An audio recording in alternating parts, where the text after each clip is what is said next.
তো হ্যালো বন্ধুরা, আজকে তোমাদের কাছে একটা নিয়ে এসেছি এসএসসি লং ভিডিও। তো এখানে একজন বলছে ওয়েস্ট বেঙ্গল বর্ডার ডিস্ট্রিক্টে ওবিসিদের মানে হাইট আছে 165। তো আমি এখানে বলবো যে 170 প্লাস না হলে হয় না, ঠিক আছে? 171 মিনিমাম দরকার। তো এই ছেলেটার হবে না যে কমেন্টটা করেছে।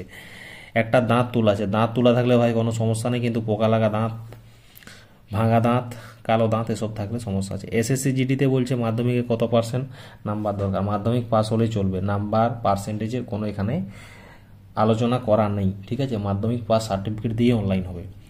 বলছে হাঁটু লেগে যাচ্ছে, পায়ের গোড়ালি বাঁধো, বালিশ ঢুকিয়ে ঘুমাও, তাহলে কিন্তু সমস্যার সমাধান, ঠিক আছে? এসএসসি জিডিতে কত নাম্বার তুলতে হবে?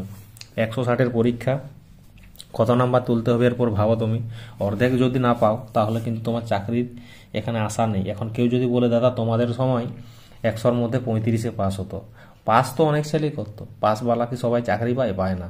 তো সেরকম মিনিমাম হাফ প্লাস হাফের উপরে যাদের থাকবে তাদেরই আশা আছে। পাস তো অনেকেই করে, পাস করে তো কোনো লাভ নেই। আমার তো পাস করার মানে দরকার নেই, আমার দরকার একটা চাকরি। তো চাকরির জন্য আমাকে কী করতে হবে? ভালো নাম্বার তুলতে হবে। পাস তো সবাই করে, অনেকে করে, ঠিক আছে? সবাই না হলো।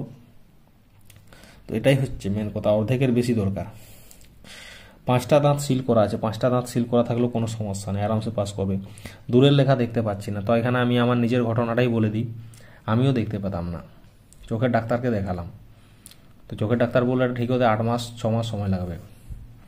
কন্টিনিউ ওষুধ, ডাক্তার, ট্রিটমেন্ট চলতে থাকে। 6-8 মাস পরে আমার সেটা ধীরে ধীরে রিকভার হয়ে ঠিক হয়, মেডিকেলে যাই, মেডিকেলে পাস করি আমি, ঠিক আছে? কোনো অসুবিধা হয় না। তো ডাক্তার দেখাও, তাহলেই হবে, না হলে কিন্তু হবে না ভাই, ঠিক আছে? একজন বলছে 168 সেমি হাইট, এটাও হবে না। তার জন্য তোমাকে দরকার আছে height 170 plus. General district OBC vacancy 175টা, অনেক কম আছে, অনেক ছেলে অনেক ছাড়বে। তাই কাট অফ নিয়ে চিন্তা না করে পরীক্ষা ভালো করে দেওয়ার চেষ্টা করো। একজন হচ্ছে এসএসসি সিলেবাস। তো প্রথম হচ্ছে সিলেবাস মানে হচ্ছে বিষয়, কী কী বিষয় থাকবে। রিজনিং থাকবে, জিকে থাকবে, অঙ্ক থাকবে, গ্রামার থাকবে। কোনটা থেকে বেশি প্রশ্ন থাকবে? কোনোটার থেকেই বেশি থাকবে না, 20টা করে প্রত্যেকটা থাকবে, টোটাল 80টা প্রশ্ন থাকবে। এটা কোনো স্কুলে পরীক্ষা নয় যে এটার থেকে বেশি ওটার থেকে কম থাকবে। 80টা প্রশ্ন থাকবে, প্রত্যেকটার থেকে 20টা করে, ঠিক আছে? দাঁতের মাড়ি ক্ষয়ে গেছে, ক্যান্ডিড বি ওষুধটা লাগাবে, তাহলে সমস্যার সমাধান। ঠান্ডা লাগলে কানে ব্যথা করে, তার জন্য কানে ডাক্তার দেখাও, না হলে সমস্যা হয়ে যাবে।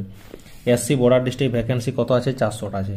অনেকে বলে অনেক ভ্যাকেন্সি, আসল কথা হচ্ছে বর্ডার ডিস্ট্রিক্টে হাজার হাজার ছেলে পরীক্ষা দেবে, হাজার হাজার ছেলে ফর্ম ফিল আপ করবে, আর ভ্যাকেন্সি কোথায় আছে? তার মধ্যে 400 মাত্র।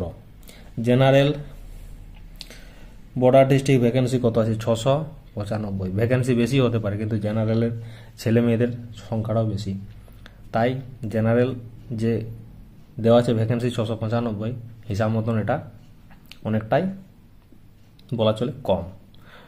তো পরীক্ষা নাম্বার ভালো তুললে তবেই হবে, না হলে আশা কম আছে। আশার কথাটা বুঝতে পেরেছো? চ্যানেলটা সাবস্ক্রাইব করে লাইক কমেন্ট করবে।